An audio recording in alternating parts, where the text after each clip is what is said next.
hear me when I tell you this. When people can walk away from you, let them walk. When people can walk away from you, let them walk. Everything you're going through is preparing you for what you ask God for. You just got to quit tripping while you're in the process, because the process is necessary. You may not see it now, but when he gets you on the other side of it, you're going to see exactly why it went that way, and you're going to be okay with it. But quit tripping during the process. Oh, Lord, why me? You ain't the only one. Oh, Lord, why me? You ain't the only one. Oh, Lord, why I lose my job? You ain't the only one unemployed. Oh, Lord, why he leave me? You ain't the first chick got left. Lord, if I could just stay with him a little bit longer. Maybe you don't need him. Maybe he the reason you ain't got nothing now. Well, I don't want to leave him because I've been with him 8 years. Well, hold up. Whoa. You want 8 more years of this? Let his monkey ass go. But now, God can't give you what you want because you want to hold on to what you got. You all in the way. Now you telling him how to bless you. You can't tell God how to bless you. It's a simple process. The only reason I'm telling you this, because this is how I made it. I just do me. I'm just being me. I stay uniquely who I am because you are okay just the way you are, because God made you uniquely who you are. He wanted you to be just like you are. God uses people to help move us toward our destiny. But here's the key. You can't become so dependent on people that you're getting your worth and value out of how they treat you.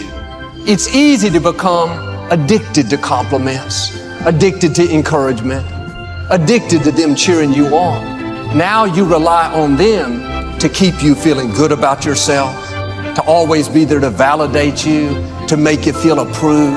Like a drug, if they don't keep you fixed, meet all your expectations, you get discouraged, feel inferior, work overtime to try to win their approval. And if you rely on people, you'll be disappointed. People will let you down. People will get busy and not be there when you need it. Sometimes people will even turn on you. Quit relying on people. What they do or don't do doesn't determine your worth. What they give you or don't give you cannot stop your purpose. Quit waiting for people to approve you and start approving yourself. People may not encourage you, you can encourage yourself. People may not make you feel special, you can make yourself feel special. I know I'm crowned with favor. I'm one of a kind, I'm a masterpiece. You'll have better relationships if you'll start validating yourself. If you're always depending on somebody else, you'll become needy, a burden, waiting for other people to keep you fixed. Can I tell you, your friends, family members, they have enough problems of their own. They have enough issues that they're dealing with to not come home and have to work on you for 3 hours. That's not only hurting you, it's unfair to the people God put in your life. They're not responsible for your happiness. They're not responsible to keep you cheered up. Don't put that extra pressure on them. If you're basing that off of what people give you, then if they change their mind, if they stop doing it, you'll feel devalued. Well, Joel, my parents didn't raise me right. I didn't have a good childhood. My spouse never compliments me. My boss didn't give me the credit that I deserve. I say this respectfully. If you didn't get it, you didn't need it. They can't stop your destiny. What they say or do cannot override God's plan for your life. That person that walked away, did you wrong, made hurtful comments, shake off the disrespect. Don't believe the lies that you're not talented enough, attractive enough, good enough. They don't determine your value. They can't lessen your self-worth. The only power people have over you is the power that you give them. And it's good when people encourage us, when they cheer us on. What I'm saying is don't become dependent on that.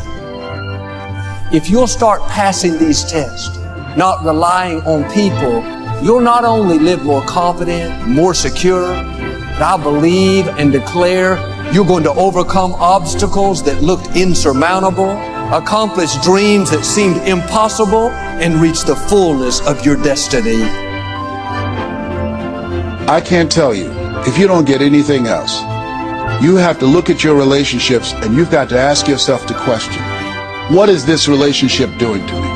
And I mean in every area of your life. When the doctor looked at me and said, you have cancer. Cancer is the most feared word in 7 different languages. One of the first things I had to do, I found out who had cancer at some point in time or was living with cancer and conquered it. I surrounded myself with people who had done what I wanted to do, who were winning at the game. See, it's very important, every area of your life. If you want to improve your health, start hanging around healthy people. They did a 30-year study and said that the reason that most people are obese, it's a mind virus. Listen to what they said. A mind virus is communicated mind to mind. That if you have a friend that's fat or you marry somebody that's obese, you have a 41% to up to 161% of becoming obese yourself. Even if they live in another state. Whoa, why? Because birds of a feather flock together.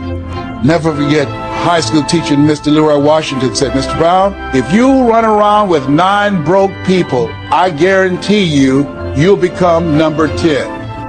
Whoa, think about that. Part of your mindset development, not only listening, not only reading, but you have got to look at your relationships, upgrade your relationships, and continue to evaluate them and make sure they're an asset to you and not a liability. My son John Leslie is a motivational speaker. He has a saying, who should you count on and who should you count out? See, there's some relationships that can start out real positive, and then sometimes we outgrow people.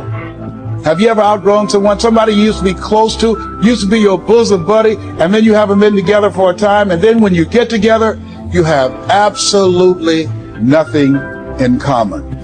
Sometimes it happens with family members. My twin brother, it's a strained conversation because he's talking about, Les, did you hear who died? No, I don't get up reading the obituary column. I'm glad my name is not there. Hello, I don't care. I'm focusing on living.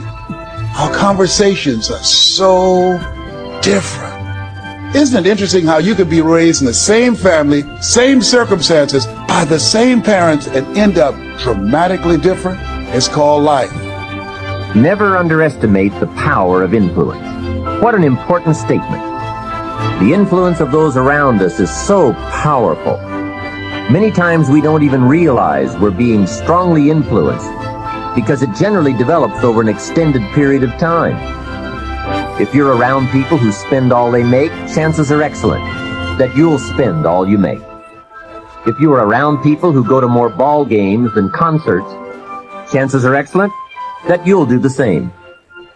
If you're around people who don't read many books, chances are excellent you won't read many books.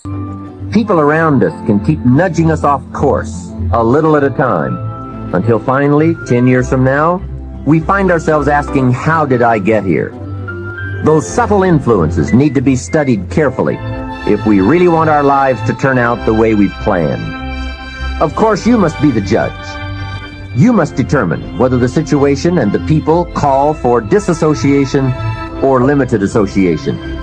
But remember, if it isn't taking you where you want to be 5 years from now, 10 years from now, now is the time to fix it.